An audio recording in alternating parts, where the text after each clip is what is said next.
Welcome back to Online Darts, everyone. Here, the Modus event with MDA and Skegness, and we've got Webby. Mark, looking forward to gracing that stage tonight. Yeah, and I was only supposed to be doing 2 legs. They give me 3 now. I'm going to be shattered. Yeah. Bobby. No. Do you know what? I'm looking forward to playing. It's my 3rd exhibition in 3 days. I've enjoyed being involved, and it's nice to be playing darts again. I don't play a great deal now, so looking forward to playing here, and it'll be a good night. Last time we spoke was pre-World Grand Prix, and you said you were going to ignore Michael van Gerwen's form, and rightly so. Yeah, how could you? And look, apart from that little wobble from 4-0. He won it quite easily, didn't he, really? Fair play to Nathan, he's here tonight as well, which is good to see, the saviour. But, I thought the final was fantastic. But, look, Mike had everyone at arm's length, didn't he? Even when Dobie pushed him, just dusted him off. Stephen Bunting was 3 sets to 2. It was 13-7 in legs. But he dealt with everything, and just the whole demeanour, Michael, not just we stayed at the same hotel, he just looked chilled all week. And I from an early doors, I thought it was going to take some stopping. Everyone's kind of, start of the season, writ him off, said he wouldn't dominate like he had, but Premier League, match play, now the World Grand Prix, is he one World Championship away from having one of the best years ever? Not vintage as in the one year he won everything, but very close to that. Yeah, of course he is. I mean, and then he'll start ticking about world number 1. So that's where he wants to be, craves to be. But at the same time, I don't think it bothers him high averages anymore. He wants to play well, but he just knows how to win now. I mean, I think I never wrote him off, but it was hard to dominate. And he hasn't dominated, but still done the right thing at the right times in the big events, and that's what counts. And that's what he'll want to do for the remainder of the year. Grand Slam, the Euros is in there, the Player Championship finals, the World. He'll want to win the lot. It's a big ask to win the lot, but look, it's going to take some stopping.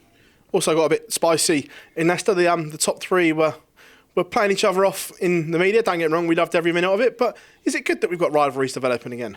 Yeah, of course, we like it, don't we? And even if sometimes they don't mean it, I mean, Peter Wright saying he thinks he'll win it easy. I don't know if he believed it, but obviously it came back to sort of bite him on his backside, didn't it? But look, Peter's capable of winning events. He said he's going to win it and done it in the past. Didn't work out in the Grand Prix, but I still think his game's in fine fettle. Michael van Gerwen, obviously, Gerwin Price. Well, look, we love that rivalry. Yeah, go on, give it to each other. We like it, and it adds a bit of spice. And then with all the surrounding players who want to get involved as well, it just makes it to a fascinating end to the year. On that end of the year, they come thick and fast now, and players can make a real statement, can't they? Just one big tournament win can sell them to Ali Pali, change your mindset and totally different focus. Yeah, and I know, look, we don't like being asked about it, but these players think about the Premier League, and that, these players have never been in it, want to put themselves in it. The ones who missed out last year, your Aspinall, your Demetrius want to be back in it. They've got a taste. Joe wants to stay there, and whilst you want to win the world, they want to be in the Premier League. It's a big sort of 3-4 months coming up, and there's no time rest really. So if you're in good form, it'll continue. If you're in a spot of bad form, you're going to find it hard to get out. But I just love this time of year. On that Premier League, I'm going to push you on that because you brought it up, not me for once. With it's only 8 players now, it got accused of being very samey. Now, year on year, normally the same kind of players are in there. Are they going to almost have to change it up so it doesn't become the same every year? And are you expecting to see maybe 2 or 3 that we didn't see last year? Well, it won't be the same 8. You can't go with the same 8 again. The PDC generally don't get it wrong, do they? And I think the format will have another year, definitely, because we'll see. I thought it worked last year. Every player won one, and it went to the end, that playoff with Joe Cullen and Wright. I think it was good.